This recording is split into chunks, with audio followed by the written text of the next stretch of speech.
Hey guys, how's it going? It's 8-Bit Eric. So Ubisoft had their Ubisoft Forward event today. I gotta say, they're probably one of my most favorite video game developers out there. So many of their series, I have fond memories of playing some of their games throughout the years. So today they did their presentation, which is one of the ones that I was looking most forward to.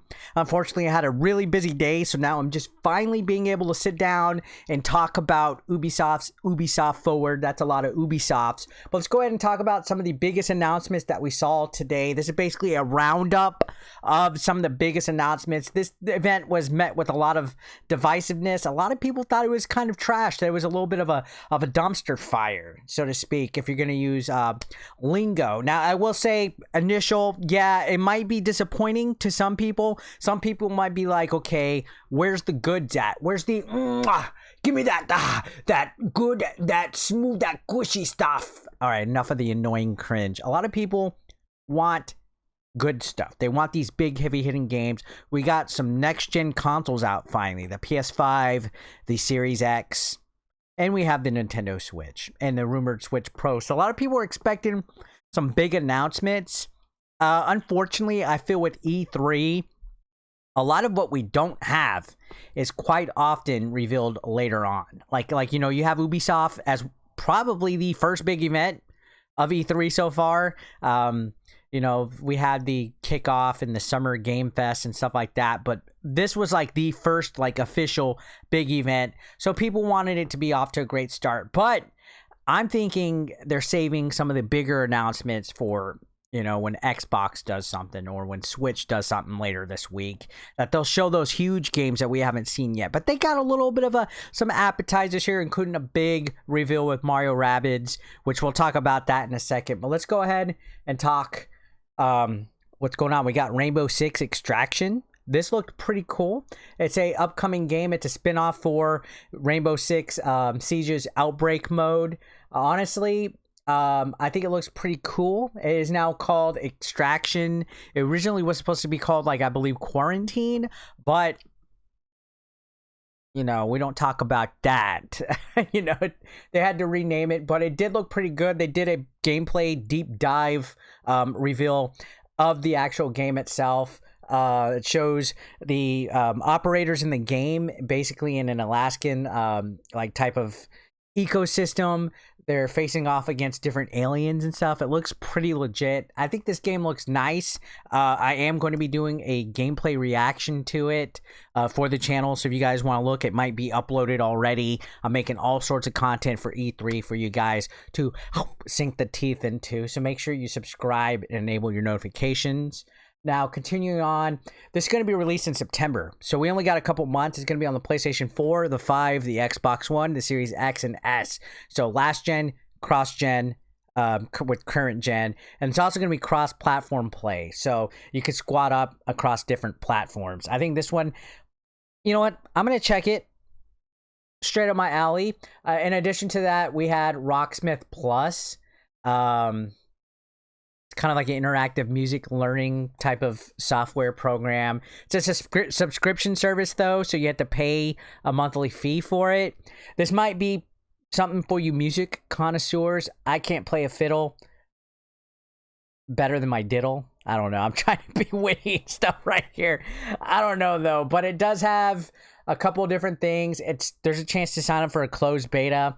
To me, yeah, I don't know about that. Taking a look at the page, you know, I do see some of the stuff that they showcase with it. So it's the future of music learning, an Ubisoft original, and it is a 10-year-old franchise from Ubisoft. I personally have never played it or anything like that. Maybe this could be my way of actually learning how to play a guitar.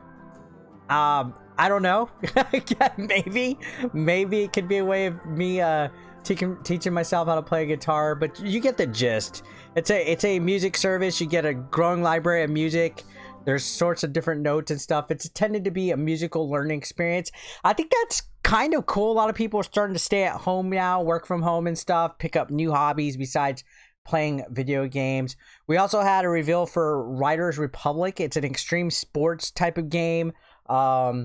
There's a lot of different hubs. There's 6v6 competitions, career mode, mass races, even an exploration mode. Now we got a first look at first person mountain biking in the game, snowboarding, things like that. I like extreme sports games.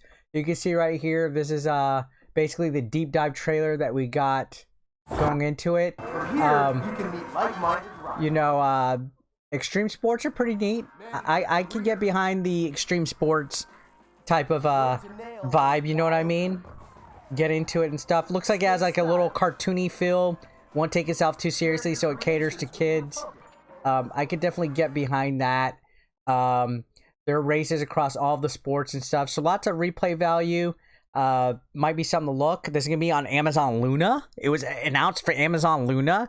That's random. Google Stadia. I thought those two things were dead. PS4, PS5, PC, Xbox One, Series X on September 2nd. So another Ubisoft game coming up within the next couple months. Now we did get Rainbow Six Siege. It's going to be getting some updates. This is its 6th year. Promises quality of life improvements, including cross-play next year. So that's cool. They did a look at the game's new mode, which is defensive operator Thunderbird, like a new operator in the game.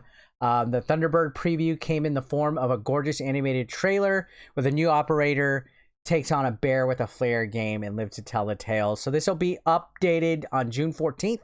So in 2 days, there's going to be a new event and stuff like that. Now, we did get an upcoming announcement from my most favorite game so far from Ubisoft in the last year, besides Immortals Phoenix Rising.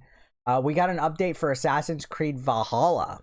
Now, this is awesome. This is nice. I just recently played the Wrath of the Druids expansion not too long ago. I will be doing a reaction looking at this stuff and talking about it, but we're going to give a brief overview.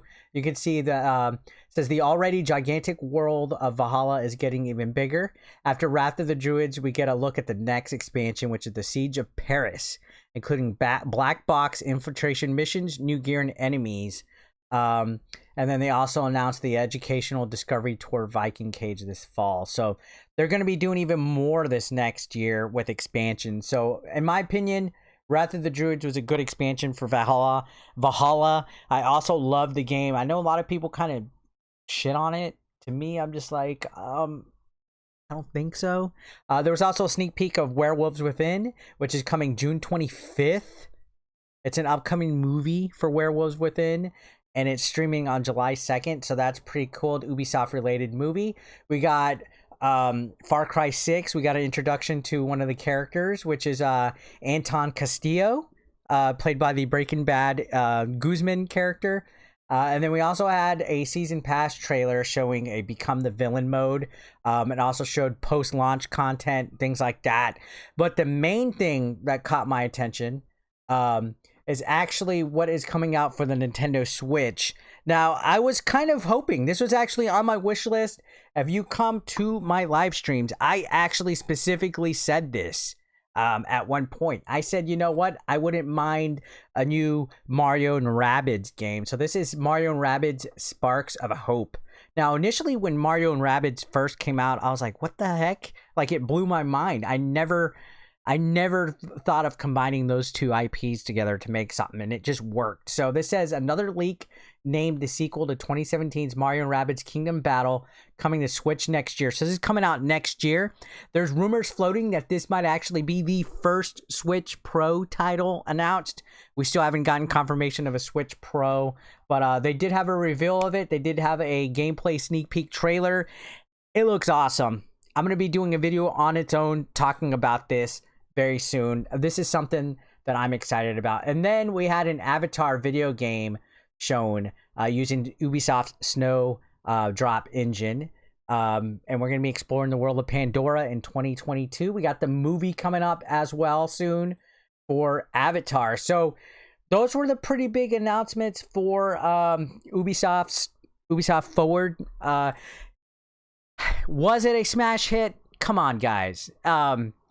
Somebody had to go first, right? Somebody had to be the first presentation at E3. And it's Ubisoft. It's a third-party company. They tend to make a lot more games, you know, that are bigger deals presented in the Sony State of Play or the Xbox presentation or the Switch presentation. So I would say if Ubisoft has anything left that they want to surprise us with, it will be shown in the other presentations for the other consoles. If they have anything else. I was kind of hoping we would have gotten a new South Park. If I'm being honest, the South Park games like Stick of Truth and Fractured Butthole are great. I was hoping we'd have gotten something new in the South Park realm. I know a lot of you other guys want certain, you know, Tom Clancy games and stuff like that. You know, it's kind of a rough edge. We also had several other announcements. I believe there was like updates to like Watch Dogs and stuff like that. But these, in my opinion, were the biggest things. And I was just looking down the highlight list to help me out off of IGN, you know, or Polygon, go right to the source. But yeah, I think Mario and Rabbids is a good little surprise. It was something on my wish list, so I'm kind of happy. Could Ubisoft do a little bit better? Sure, but we're getting an update to Valhalla. We're getting a Mario and Rabbids. We're getting a new Rainbow Six Extraction. Some decent stuff here, you know, but you got to play slow pitch first when E3 starting. So I'm going to cut Ubisoft just a little bit of slack. It wasn't a terrible presentation, but you don't, you know, when you're sleeping with a woman, you don't go for, you know, the, you know, money shot move, or else you're going to blow your load in a minute. You slow it down a little bit. So I have full faith at the end of this whole thing, when we see everything from E3, that we're going to be like, all right, this was a legit E3. So Ubisoft, they did so-so. I would say the sink my teeth meter into Ubisoft's presentation is at a 7.5 passable. What do you guys think? Let me know your thoughts in the comment section down below. Subscribe for the love of God if you haven't already. Enable your notifications. I also will be going live this next week, so I would love for you guys to come join and hang out. Thank you for watching.